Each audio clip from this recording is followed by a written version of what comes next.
नमस्कार। आप सभी का स्वागत है हमारी आज की इस वीडियो में। आज की इस वीडियो में हम आपको कबीरदास जी के दोहे के बारे में बताने जा रहे हैं, जिसमें उन्होंने साहित्य और विचारधारा को महत्वपूर्ण हिस्सा बताया है। इस दोहे के माध्यम से कबीर जी ने जीवन के सच्चे ज्ञान और उसके महत्व को बहुत ही सरल और प्रभावी ढंग से प्रस्तुत किया है। तो चलिए वीडियो स्टार्ट करने से पहले हम आपको कबीर जी का परिचय, साथ ही साथ उसके बाद उस दोहे का अर्थ, उसका विश्लेषण और उससे संबंधित शिक्षाओं के बारे में बताने का प्रयत्न करते हैं। कबीर जी का 15वीं सदी के महान संत, कवि और समाज सुधारक थे। वे भक्ति आंदोलन के प्रमुख स्तंभ थे और उनके पद, दोहे और सत्संग का प्रभाव आज भी जीवन के विभिन्न क्षेत्रों में देखा जा सकता है। कबीर जी का जीवन सरल था, लेकिन उनके विचार गहरे और व्यापक थे। उन्होंने धार्मिक मतमतांतर, अंधविश्वास और सामाजिक भेदभाव का खंडन किया है। उनका मुख्य उद्देश्य था मानवता का कल्याण, ईश्वर की सच्ची खोज और जीवन के सही मूल्यों का प्रचार। तो चलिए सबसे पहले हम उस दोहे के बारे में बताते हैं जिस दोहे की हम चर्चा करने जा रहे हैं, फिर उस दोहे का शब्दार्थ और बाकी सभी जानकारी। तो दोहा कुछ इस प्रकार है। मसी कागत छुवो नहीं, कलम गहो नहीं हाथ, चारों युग का महात्म, कबीर मुखी जनाई बात। जी हाँ, तो पहले हम आपको इस दोहे का शब्दार्थ बताते हैं। मसी कागज, इसका अर्थ है स्याही और कागज या लिखने का उपकरण। छुवो नहीं, बल्कि मैं इसको स्पर्श नहीं करता। कलम, बल्कि लेखनी जिससे हम लिखते हैं। गहो नहीं हाथ, हाथ में नहीं पकड़ता। चारों युग, बल्कि चारों युग अर्थात सतयुग, त्रेता, द्वापर और कलयुग। महात्म, बल्कि महानता, उच्चता या विशेषता। कबीर मुखी, बल्कि कबीर के मुख से या कबीर के वचन से। जनाई बात, अर्थात बात या बातें कहता हूं। तो इस दोहे का जो संक्षिप्त अर्थ बैठता है, मैं स्याही, कागज और कलम को नहीं छूता, ना ही हाथ में पकड़ता हूं, फिर भी मैं चारों युग की महानता को अपने मुख से ही कह देता हूं। यानी मेरे वचन और विचार समय और सीमाओं की, बल्कि समय और युग की सीमाओं से परे है। तो अब हम आपको इस दोहे का विश्लेषण और उसके अर्थ के बारे में बताएंगे। आत्मिक सच्चाई का प्रतीक। कबीर जी अपने वचनों को शारीरिक और भौतिक उपकरणों से स्वतंत्र बताते हैं। उनका तात्पर्य है कि सच्चाई और ज्ञान और साथ ही साथ धर्म का साक्षात्कार शारीरिक उपकरणों से नहीं, बल्कि आत्मा और मन से होता है। यह दर्शाता है कि वास्तविक ज्ञान का स्रोत हमारे अंतर्मन, विचार और अनुभव है, ना कि ब्रह्म उपकरण। काल और स्थान से परे ज्ञान। कबीर जी कहते हैं कि उनके वचन चारों युगों की महत्ता को व्यक्त करते हैं। यह दर्शाता है कि उनका ज्ञान काल परिवेश से स्वतंत्र है। उनका संदेश सार्वकालिक है, जो हर युग, हर समय, हर स्थान पर प्रासंगिक है।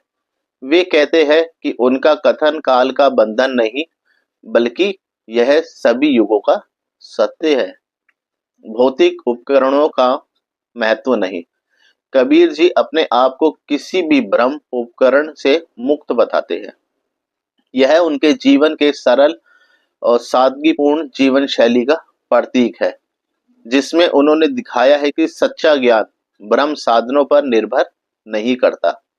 यह संदेश हमें यह भी प्रेरित करता है कि हमें अपने अंतर मन की आवाज सुननी चाहिए, ना कि ब्रह्म साधनों की। वाक शक्ति और आंतरिक ज्ञान। कबीर जी का यह दोहा वाक शक्ति और आंतरिक ज्ञान का प्रतीक है। वे कहते हैं कि उनका संदेश मुख से निकलता है, जो आंतरिक जागरूकता और अनुभव का परिणाम है। यह हमें यह भी सिखाता है कि सच्चा ज्ञान और धर्म का प्रचार हमारे अंदर से ही होना चाहिए, भ्रम उपकरणों से नहीं। अब हम आपको इस दोहे का शिक्षाप्रद मूल्य और उसके साथ उसके संदेश का विश्लेषण करके बताते हैं। आत्मा और अंतर्मन की महत्ता। कबीर जी कहते हैं कि ब्रह्म साधनों का उपयोग किए बिना भी उनका संदेश पूरे युग का प्रतिनिधित्व कर सकता है। इसका अर्थ है कि आत्मा का जागरूक होना, अंतर्मन की शुद्धता और ईश्वर के प्रति भक्ति ही सच्चे ज्ञान का स्रोत है। हमें भी अपने अंदर झांकना चाहिए और अपने अंतर्मन की आवाज सुननी चाहिए। सामाजिक और धार्मिक स्वतंत्रता। यह दोहा यह भी संकेत करता है कि सच्चा ब्रह्म या सच्चा धर्म ब्रह्म दिखावे या शारीरिक उपकरणों पर निर्भर नहीं होता है। धर्म का पालन और ईश्वर की पूजा हृदय से करनी चाहिए, ना कि भ्रम रीति रिवाज से। कबीर जी ने भक्ति को सरल और सहज बनाने पर बल दिया है। काल और स्थान से परे ज्ञान। कबीर जी का यह कथन यह भी दर्शाता है कि ज्ञान और सत्य सार्वकालिक है। वे ना तो किसी विशेष युग का उपहार है और ना ही किसी विशेष स्थान के लिए सीमित है। यह विचार आज के युग में ही अत्यंत प्रासंगिक है, जब हम कहते हैं कि ज्ञान का सागर अनंत है। वाक शक्ति का महत्व। कबीर जी कहते हैं कि वे अपने विचार मुख से व्यक्त करते हैं। यह दिखाता है कि वाणी का शक्ति मन की जागरूकता और अनुभव का परिणाम है। हमें भी अपने विचारों को स्पष्ट और सत्य के आधार पर प्रकट करना चाहिए। अब हम आपको कबीर जी के विचारधारा और इस दोहे से जुड़ी शिक्षाओं के बारे में बताना चाहेंगे। आंतरिक जागरूकता और अनुभव पर विश्वास।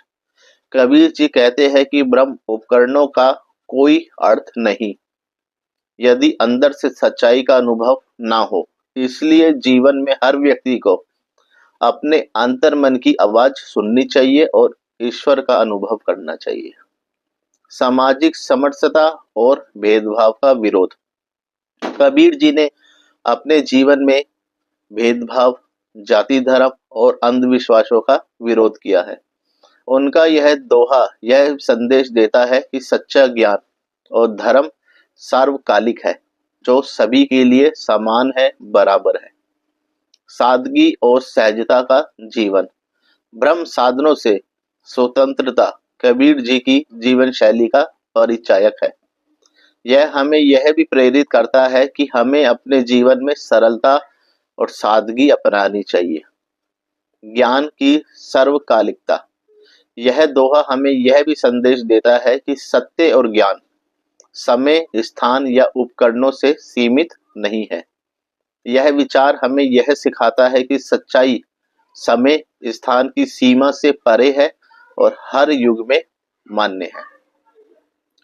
कबीर जी का यह दोहा हमें यह शिक्षा देता है कि सच्चा ज्ञान और धर्म भरम उपकरणों या भौतिक साधनों पर निर्भर नहीं है। यह आंतरिक जागरूकता, अनुभव और हृदय की श्रद्धा का विषय है। कबीर जी ने अपने वचनों के माध्यम से यह बताया है कि जीवन का सच्चा अर्थ और धर्म की वास्तविकता हमारे अंदर ही निहित है। उन्हें सुनकर हमें यह सीख मिलती है कि हमें अपने अंतर्मन की आवाज को सुनना चाहिए और अपने जीवन में सच्चाई, सरलता और आत्मिक जागरूकता को अपनाना चाहिए। तो इस दोहे का जो विश्लेषण का जो सारांश है वो कुछ इस प्रकार है, जो हम आपको बताना चाहेंगे। आत्मिक अनुभव का महत्व। भ्रम उपकरणों से स्वतंत्र आंतरिक जागरूकता ही सच्चे ज्ञान का स्रोत है। सामाजिक समरसता। धर्म और ज्ञान सार्वकालिक है, जाति धर्म से ऊपर है। सादगी और सहजता। ब्रह्म साधनों से मुक्त जीवन शैली ही सच्चा जीवन है। और अंत में सर्वकालिक सत्य। ज्ञान और सत्य समय और स्थान से परे है। तो इसी के साथ हमारी आज की वीडियो यहीं समाप्त होती है। आपको ये वीडियो कैसी लगी कमेंट सेक्शन में लिखकर जरूर बताइएगा। और यदि आप हमारे चैनल पे पहली बार आए हैं तो आपका धन्यवाद। आपको ये वीडियो कैसी लगी जरूर बताइएगा, और वीडियो पसंद आने पर अपने प्रियजनों के साथ इस वीडियो को शेयर कीजिएगा, और साथ ही साथ हमारे चैनल को सब्सक्राइब कीजिएगा और बेल आइकन जरूर ऑन करिएगा, जिससे आपको हमारे चैनल के नोटिफिकेशन मिलते रहे।